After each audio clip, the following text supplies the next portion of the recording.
morning. Good morning. We will have today a very important meeting.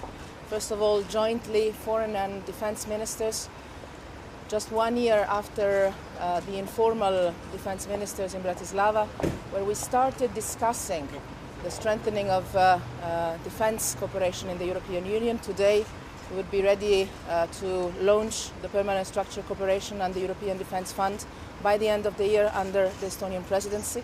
So from this meeting today, I would expect a very strong indication by the defence and foreign ministers that member states are ready to go.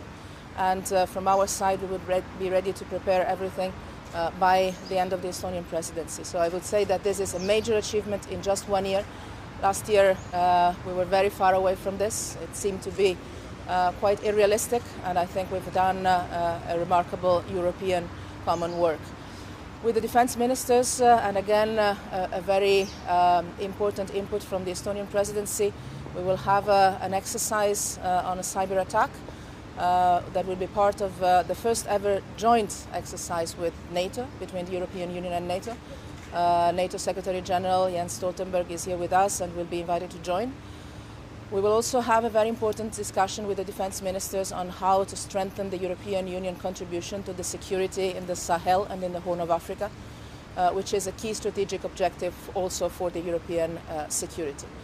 With the foreign ministers later today, we will have a point on the Middle East peace process and how the European Union contribution to the two-state solution can be made more effective in a time where the trends internationally and on the ground are not positive. And most of all, we will have another time a point on North Korea, on DPRK. Already in July, the European Union took a very firm and united position.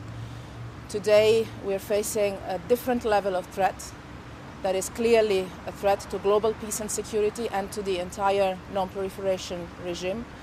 I would propose to ministers today to strengthen the economic pressure on North Korea, supporting a new UN Security Council resolution adopting tougher economic measures, starting new autonomous European Union sanctions on North Korea, and working with other partners in the world to make sure that everybody implements fully and strictly the already decided economic measures.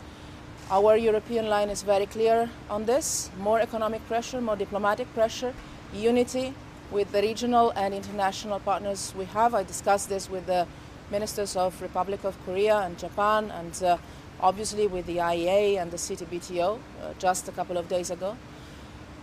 Avoiding to enter into the spiral of a military confrontation that could be extremely dangerous not only for the region but for the entire world. Can sanctions on North Korea, more sanctions, can they make a difference? Some countries seem to think that they would not help. Well, in other cases, they have made a difference, putting more pressure on the regime to enter into a meaningful dialogue. The European Union has always been convinced that economic pressure alone is never sufficient.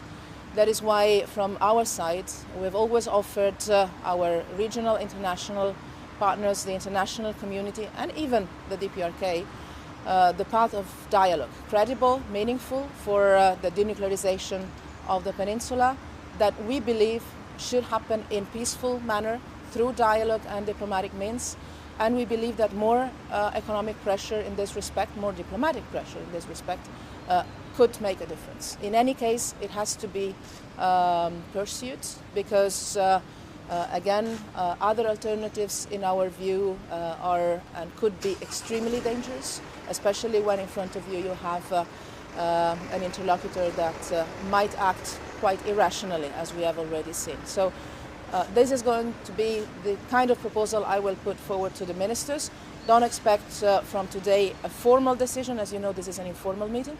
But my proposal to the ministers will be to work in the coming days to, as I said, strengthen the economic pressure, including with new EU autonomous sanctions, and leaving the diplomatic and political path open. On the sanctions, can you confirm there's an option to put Kim Jong-il on the EU list? Can you confirm that there's the option that is studied, envisaged, is to put Kim Jong-il on the EU list of targeted athletes? As I said, today I will put forward to the ministers the proposals to work in the coming days to increase including the European Union autonomous sanctions, and that debate, if the ministers agree, will start as of today. Thank you.